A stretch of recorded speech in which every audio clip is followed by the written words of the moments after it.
Welcome to TV on TV. I'm State Representative Tommy Vitolo. You're watching Brookline Interactive Group. Today is Thursday, May 15th, and we've got a great show for you today. For starters, we're back with the news. Now that the elections are over, we're back to doing regular shows. If you missed it, congratulations to Select Board winner Michael Rubenstein, school committee member winners Bob Weintraub, Val Frias, and Donna Perry, and to all the other winners in town, congratulations. We had a great show, an election night results show on election night a little more than a week ago. I hope you were able to tune in. Whether or not you tuned in then, you're tuned in now, and we're very grateful. Today's guest will be Nancy Heller, who's going to walk us through all of the Community Preservation Act expenditure proposals that'll come up to town meeting. We're not going to get into the details of every proposal, but we are going to talk about the CPA, its history in Brookline, and some of the things that can be done. And we will talk about a few of the projects. But first, as always, the news. The United States Congress continues to mark up the reconciliation mega bill to make President Trump's 2017 tax cuts permanent, boost border security, and increase defense spending. To pay for these, House Republicans are looking for areas that they can cut spending, including Medicare and Medicaid, SNAP, and Biden-era climate initiatives. For those unfamiliar with those programs support our elderly, disabled, and poor folks, as well as a safe climate future. That is where the House Republicans are looking for areas to cut. U.S. drug overdose deaths fell by nearly 27% last year, reaching the lowest levels since 2019, according to the CDC. Celtics forward Jason Tatum underwent surgery to repair a torn Achilles suffered in a Game 4 loss on Monday. The Celtics look to stay alive tonight in the conference semifinals against the New York Knicks. Massachusetts Attorney General Andrea Campbell joined colleagues from Connecticut, Indiana, and Oklahoma in filing a civil action alleging CVS failed to provide Medicaid members with access to the same discount as non-Medicaid members. The Trump administration announced another freeze of $450 million in federal grants to Harvard University, on top of the $2.2 billion that has already been cut from Harvard. Governor Healy proposed a new law on Tuesday to help lower energy costs for residents. The proposal includes allowing Massachusetts to procure energy directly, reducing the value of net metering credits for new solar hookups, and requiring the DPU to examine all charges on energy bills, among other proposals. The bill will be filed in the House and embark upon the normal legislative process. The public schools of Brookline, outgoing Superintendent Linus Guillory, recently selected 3 new principals, 2 interim and 1 outside candidate, to fill open roles. Candace Whitmore, interim principal of the Florida Ruffin Ridley School, was named Pierce School principal. Saeed Ola, interim principal of the Baker School, was named the permanent principal. And Sarah Yuen, director of curriculum, instruction, and assessments in the Salem Public Schools, was named principal of FRR. Brookline DPW hosts its annual open house on Tuesday, May 20th, from 12:30 to 5 p.m. at the Municipal Service Center, 870 Hammond Street. Deputy Superintendent of Teaching and Learning, Jody Fortuna, is stepping down from her role at the end of June to become superintendent of the Lunenburg Public Schools. Folks, that's the news for the week. Stay tuned. We'll see you on the flip side with a pre-recorded interview with Nancy Heller, who's the chair of Brookline's Community Preservation Act Committee, and she's going to walk us through the CPA, how it's been used in the past, and what the proposals are on how to spend the money this year. So stay tuned. And we're back, as promised, with Nancy Heller, the chair of the Community Preservation Act Committee. Nancy, thanks for being on the show. Thank you for having me. Now, Nancy, we're going to get into what the heck the CPA is and how it's used in Brookline. But before we get there, some of my viewers They've never met Nancy Heller. So tell us a little bit about yourself. Well, I've lived in the same house in Brookline for 52 years with my husband until he passed away about 20 years ago. Our three children went to the schools here. I love this town. It's a wonderful town. And I've been very involved in the civic life in Brookline, including the governmental piece. I was on the school committee for, I think, 12 years. I was on the advisory committee for 6 years. And I was chair of the school committee at one point, chair of a subcommittee of the advisory committee. I was on the select board for 6 years and also chair of several different committees on the select board. I've been chair of the town's climate action committee. I've been working on in many different areas, and I really do love this town. And I've acquired a lot of knowledge about it, and and I've also been a town meeting member since 1988. So, um, and So I you have think both a broad and a really deep set of experiences in the town hall in the town government. yes, I think that's correct. So tell us, people say the CPA, right? We don't mean certified public accountant in this No. context.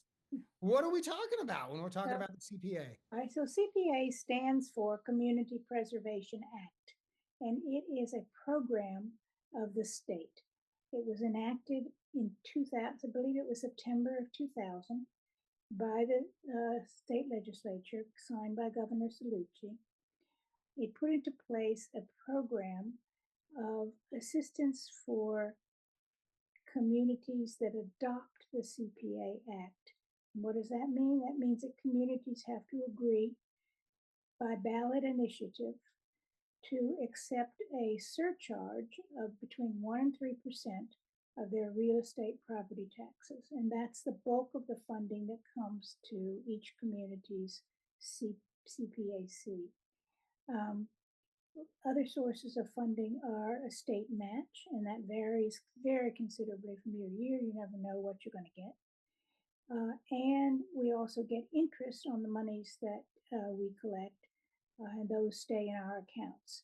Anything that we have left over at the end of a year because we didn't spend it all goes back into CPA accounts, unlike many of the town accounts don't do that. They go to free cash. So we have a fairly steady source now. We know how much we're getting about $3 million on in the property tax side, and another last year we got a $500,000 match from the state, and the 1 year actually we got $1 million match. So the CPA was adopted by Brookline after one unsuccessful attempt in 2006, of which I was a part of. It was adopted in 2001 in the May town meeting. So it began to get together. It was a lot of organizational effort on the part of people in the community and the select board. They appointed a committee. I was elected chair. And our first task was to come up with a detailed CPA plan, which we did. We hired a consultant and we spent a year with lots of community engagement activities, surveys, charrettes, focus groups, excuse me, etc. So now last year was the first year we actually were able to have applications and to put them before town meeting for a vote. Town So meeting. before we get to last year, surely it's not money for anything to be spent on anything. No. What are the kinds of things? Can you give us some framework for what CPA money can be spent on and what it cannot be spent on? Right. It can be spent on in three areas. One is really a double area. Community housing, which in the state vernacular is actually affordable, low income affordable housing. It can be spent on open space and recreation, which is a double bucket, if you will, and historic preservation. So there are many different, what I call strings to CPA, requirements that applicants have to meet. It's not just if you have an affordable housing project and you put it forward and it's going to be funded. It's not like that. You have to meet a series of criteria. And last year, we had different projects across the spectrum. As to be expected in the first year, some of them couldn't make it because they didn't comply with some of the structures of CPA and the rules of CPA and the strings, if you will. But this year we have a very robust group of applicants, and we're putting forth 18. Last year it was 11. 11. I can go on to talk about what we have done in terms of the money. Excuse me. Before we get there, you said housing, parks and open space, historic preservation. Does that mean you can spend as much or as little on any of those in any given year in perpetuity, or do you have to do all of them? The statute mandates that we spend at least 10% of our available resources on each of the categories. So we budget that. And so we have to spend at least 10%. In our view, at least this committee's view, and in the view of the voters and people who came to our community engagement events, we should be spending it relatively equally. But that doesn't mean we have to spend it all equally in 1 year. I'm sorry, I'm having a little throat problem here. For instance, last year, the vast majority of our funds, approximately 80%, went to housing projects. There were several of them. One of them, and none of them were, by the way, to the town itself. One of them was to the Brookline Housing Authority, which is an independent agency with its own board and its own budget, and it doesn't have to answer to town meeting, or sometimes it has to come to town meeting to ask for funds, but it doesn't operate as a town program. Then we also funded a couple of, there's a nonprofit housing organization in Brookline called Brookline Community Development Corporation, submitted 2 applications, 3 actually, but 2 were for the preservation of buildings that they already own. And that is an allowable expense. We were not allowed to renovate the interior of the apartment because those are already affordable housing apartments. And CPA is only interested in when we are allowed to make a new interior of a place. It has to be a new unit. That's one of the strings. There are many. But they also submitted a program for support for housing for people who are in emergency need of relief from situations of having not able to afford their rent and having their families kicked out, and we can help them with that. And Brookline Community Development Corporation is managing that program.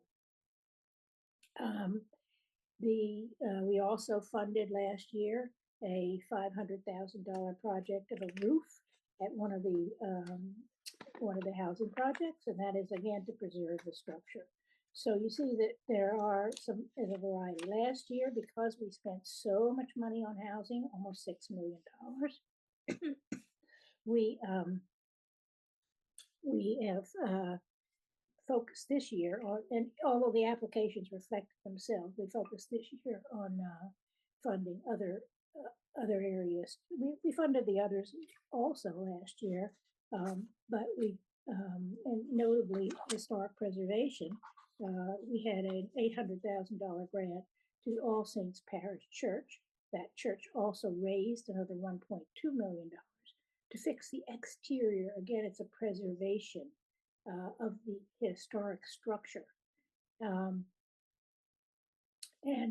that community, that church offers many benefits, not just to its own congregants, but it hosts many community meetings, and it's a very good acoustical facility. So many concerts take place there. You might want to look it up and go to one. They were wonderful. Um, so that's one of the things we did fund last year. And we only funded almost $1 million in that category. And then in open space and recreation, we funded last year 4 projects, but only for just over $500,000. So you can see that we are way ahead on housing last year, but this year we're going to catch up, because this year we had several applications. The ones that are being proposed, there are 18 of them. Only one is for housing. It's for another roof at the Egmont Street project. And the rest are all for open space, recreation, and historic preservation. And so we have, as I say, only one this year for the roof, and that's 500,000. But the historic preservation is $1.3 million. And that includes money for the dome at Temple Hava Shalom, a similar project to the project of the church. Again, a facility that offers many community benefits because it hosts many projects, many programs of the town, BEAT, for instance, but also in the community. And the Community Preservation Act is designed not just to be a town, an auxiliary town budget. It's designed to be a community budget of benefiting many aspects of the community. The idea is to enhance community life, not to the prohibition against funding maintenance, for instance, for the town, or but focusing on creating things, new open space, new housing, preserving the beauty of our historic assets, and so that's why it's spread out among the community as opposed to just the town. So in open space, we're funding much more this year, I'm glad to say. We are, the biggie this year is a money for Lars Anderson ice skating rink, outdoor rink. Again, we cannot fund an indoor rink. Indoor athletic facilities are not allowed to be funded under CPA. So we are funding a ice rink design and public design review process for the ice rink. It's going to be a multi-million-dollar project in the end, but we're getting it started with our $1.5 or $1.6 million grant. Let me say something about the grants. This is another string of CPA, which is that unlike many agencies that have grant money and they approve grants, they turn the money over when they've got the agreement with the grantee. That's not the case here. CPA retains the money in CPA account, and the applicants, once they get started in the project and they have invoices that need to be paid, then the CPA staff person analyzes those invoices and makes sure that they are compatible with what we can fund at CPA, and then we fund them. So it's a different model, more like CDBG, which is Community Development Block Grants. Most grants just go to the grantee immediately, and they spend it as they said they would. And we have no doubt that they said they would, but this is the state scheme again. And some people do not understand that. So we always emphasize that now in any of our materials.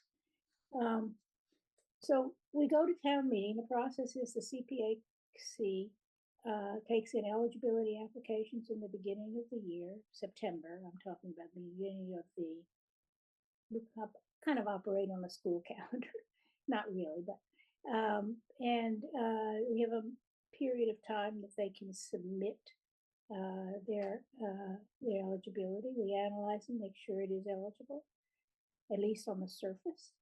And then they submit their full application. Last year they did that in November. And we began work on those as soon as we could in December. And we worked on them in December and January and February. And the committee meets very frequently then to discuss the application, to go over the issues, to figure out, are they, is it eligibility at a deeper level, really? Because sometimes you don't uncover everything in the first round. And we also like to analyze whether the applicants have a match from other community funds, because that's an important part of CPA, is trying to attract money from other sources. Then we go to town meeting at the spring town meeting, which is this year will be in late May. It always is usually, and we ask town meeting to vote on the projects. The town meeting can do three things. It can vote favorably on all of the projects. It can deny a project or any of the projects, and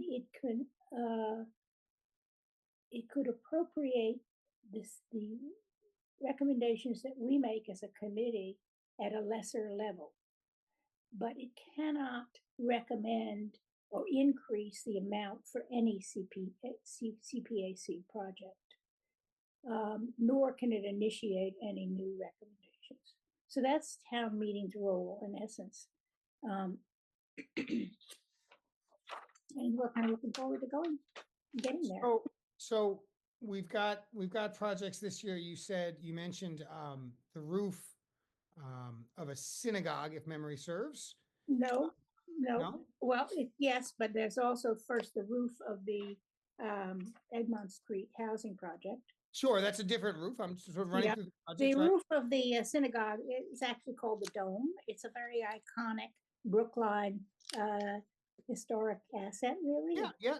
I was just going to run through the projects, right? Yeah. So there's the roof dome of a synagogue. You mentioned a roof for Egmont Street, which is that historic preservation or housing? That's housing. That's housing.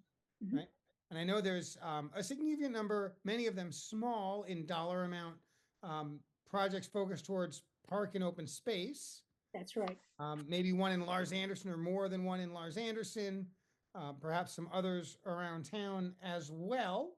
And then when they get approved, assuming they get approved in late May, then what's the time frame for the recipient to spend the money? Do they have as long as they like, or is there a framework? Yeah. Generally, CPA likes to see that they've spent the money on the project within 2 years of the date of the agreement. We need an agreement between us, and we don't actually sign that agreement until after town meeting. Obviously, we want to make sure that it gets funded. And we have an agreement, and then the applicant can get started. From last year's crop, a number of them have gotten started in the sense that they're having committees of 7, and which are committees that pick the designer or the consultant to the committee, and that takes a while. You'd be surprised. So they haven't started spending, but the All Saints Church has. The Egmont Street project, which we granted a roof for last year, is waiting to receive the grant from the state that they were awarded, but they haven't got the money yet. So these things take time. And so the 2 year is not hard and fast. It can't be.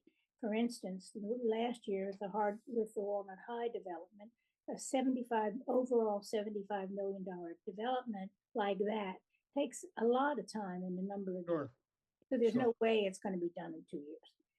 But yeah, So that's a general guideline, but of course there's some flexibility. We've just got a few minutes left. I wonder, obviously you can't give grants out for applicants who haven't applied.